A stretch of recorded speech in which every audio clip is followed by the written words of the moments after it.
اگر میں اس ضرب کی وجہ سے شہید ہو جاؤں تو اس کو بھی صرف ایک ہی ضرب لگانا، اگر ایک ضرب سے یہ بچ جائے تو اس کو آزاد کر دینا، اگر اس ایک ضرب سے یہ مر جائے تو میرے قاتل کے جسم کی بے حرمتی نہ کرنا، اس کے غسل و کفن کا اہتمام کرنا، اس کے جسم کے حصے نہ کاٹنا، کیونکہ میں نے اللہ کے رسول سے سنا کہ اللہ ایسے انسان پہ لعنت کرتا ہے جو مرے ہوئے انسان کے جسم کے حصے کاٹ کر اس کی توہین کرتے ہیں۔ پھر آپ فرمانے لگے، حسن آؤ نماز پڑھاؤ۔ امام حسن علیہ السلام نے نماز فجر پڑھائی اور پھر امام علی علیہ السلام کو اپنے گھر کی طرف لے کے جانے لگے۔ آپ کے مقدس خون سے آپ کی سفید داڑھی سرخ ہو چکی تھی اور زہر میں ڈوبی ہوئی تلوار کا زہر آپ کے جسم میں پھیلنے لگا تھا۔ امام علی علیہ السلام جیسے ہی اپنے چاہنے والوں کے ساتھ اپنے گھر کے قریب پہنچے تو آپ نے فرمایا، عباس، حسن، حسین، میرے چاہنے والوں کو کہو کہ یہیں سے واپس چلے جائیں، کیونکہ میرے ضرب لگنے کی خبر میرے گھر پہلے پہنچ چکی ہے۔ میں نہیں چاہتا کہ میری بیٹیوں کے رونے کی آواز میرے چاہنے والوں کے کانوں تک پہنچے۔ تمام صالحین کو اپنے اپنے گھروں کے لیے واپس پلٹایا گیا۔ امام علی علیہ السلام جیسے ہی گھر پہنچے تو بی بی زینب و ام کلثوم رونے لگی، گھر میں کوہرام برپا ہو گیا۔ آپ نے فرمایا، گھبراؤ نہیں، اللہ کے ہر فیصلے میں مصلحت ہوتی ہے۔ بس آپ بستر بیماری پہ آئے، طبیب نے دیکھا تو رو رو کے فرمانے لگے کہ امام علی علیہ السلام کے جسم مبارک میں زہر پھیل چکا ہے، جتنا ہو سکے امام علی علیہ السلام کو دودھ پلائیں۔ یہ بات جیسے ہی کوفے کی گلیوں تک پہنچی تو ننھے ننھے یتیم بچے اپنے ہاتھوں میں دودھ لیے امام علی علیہ السلام کے دروازے تک پہنچے اور کہنے لگے، یا حسن، یا حسین، ہمارے امام کو ہمارے حصے کا دودھ پلائیں، ہم ایک مرتبہ یتیم ہو چکے ہیں، دوسری مرتبہ نہیں ہونا چاہتے۔ آپ بستر بیماری پہ بھی مسلسل اللہ کا ذکر کرتے رہے۔ جیسے ہی 19 کا دن گزرا اور 20 رمضان کی رات آئی، آپ نے فرمایا کہ اب میرے حجرے میں کوئی بھی نہیں آئے، کیونکہ اس دنیا کے جنات میری زیارت کو آنے ہیں۔ جب 20 رمضان کا دن طلوع ہوا تو آپ نے فرمایا، حسن جاؤ میرے چاہنے والوں کو بلاؤ۔ جیسے ہی آپ کے چاہنے والے آپ کے قریب پہنچے، وہ دیکھیں امام علی علیہ السلام کا چہرہ مبارک پورے جسم میں زہر پھیلنے کی وجہ سے زرد ہو چکا ہے۔ آپ نے فرمایا، پوچھو آج بھی علی تمہارے ساتھ ہے، میں زمین کے رستوں سے زیادہ آسمانوں کے رستے جانتا ہوں، پوچھ لو، کیونکہ جب تم اپنی آنکھوں سے مجھے نہیں دیکھ پاؤ گے تو بار بار پچھتاؤ گے کہ کاش کچھ اور پوچھ لیتے۔ آپ کی عقیدت مند زارقطع رونے لگے۔ کسی نے آپ سے سوال کیا، کسی نے آپ سے جواب لیا، کوئی صرف آپ کی زیارت کرتا رہا۔ جب سارے لوگ چلے گئے تو پھر آپ نے فرمایا، حسن ہمارے پورے خاندان کو جمع کرو۔ جب سارے خاندان کے افراد آ گئے، آپ فرمانے لگے، اب اس خاندان کا وارث حسن ابن علی ہے، جو حسن کہے وہ تم سب ماننا۔ اور امام حسن سے فرمایا، اے میرے بیٹے حسن، اپنے نانا کی صلح حدیبیہ کو یاد رکھنا، جہاں تک ہو سکے انسانوں میں امن اور محبت کا خیال رکھنا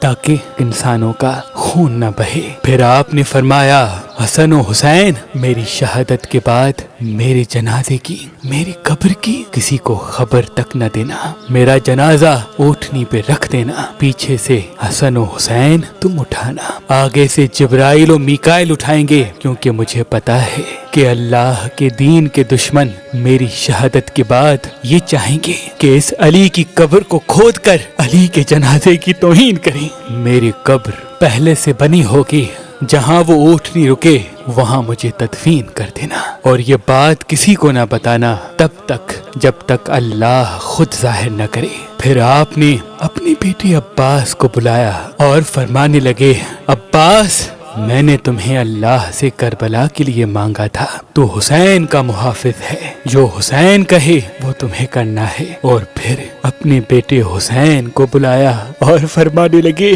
حسین، تمہاری شہادت کی خبر تمہارے نانا نے تمہاری پیدائش کے وقت ہی سنا دی تھی۔ حسین، تمہیں کرب و بلا میں 3 دن کا بھوکا پیاسا رکھ کے قتل کیا جائے گا، تمہارے بچوں کو، بھائیوں کو، ساتھیوں کو تمہارے سامنے ہی مارا جائے گا۔ حسین، حسین، تمہاری لاش پہ گھوڑے دوڑائے جائیں گے، تمہاری شہادت کے بعد میری بیٹیوں کو، تمہاری بہنوں کو، ہمارے گھر کی عورتوں کو اسی کوفے اور شام میں پھرایا جائے گا، ان کو پتھر مارے جائیں گے۔ حسین، جب تمہارا آخری وقت ہو اور الوداع کہنے بیبیوں کے خیمے میں آؤ تو اپنی بہنوں کے بازو چوم کے یہ کہنا کہ بابا نے کہا تھا کہ اسلام کے لیے ہر غم سہنا اور اسلام کے پرچم کو ہمیشہ بلند رکھنا، ہر موڑ پہ اللہ کے رسول کی نبوت کی گواہی دینا۔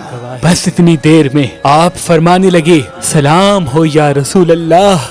گھر میں کوہرام برپا ہو گیا، سب فرمانے لگے، یا علی، کیا ہمارے ساتھ رسول پاک ہے؟ امام علی علیہ السلام نے فرمایا، ہاں، اللہ کے رسول اور تمہاری ماں فاطمۃ الزہرا مجھے لینے آئے ہیں۔ یہ کہہ کے آپ نے اپنی مبارک آنکھیں بند کی اور گھر میں ماتم کی صدائیں بلند ہو گئی اور یوں حسنین یتیم ہو گئے۔ آپ کی شہادت کے بعد آپ کی وصیت پہ عمل کرتے ہوئے آپ کے جنازے میں کسی کو بھی شریک نہیں کیا گیا۔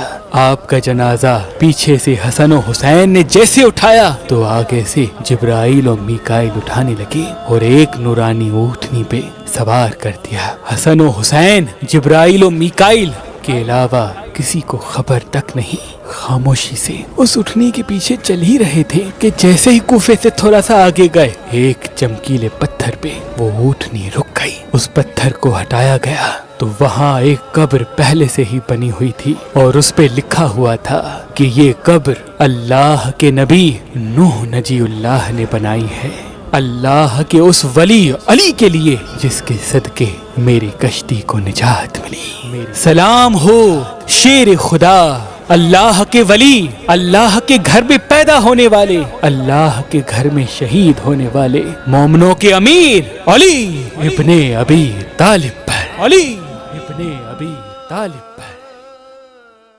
ناد علی اللہ کا معجزہ ہے اور عقیق پتھر مومن کی نشانی ہے۔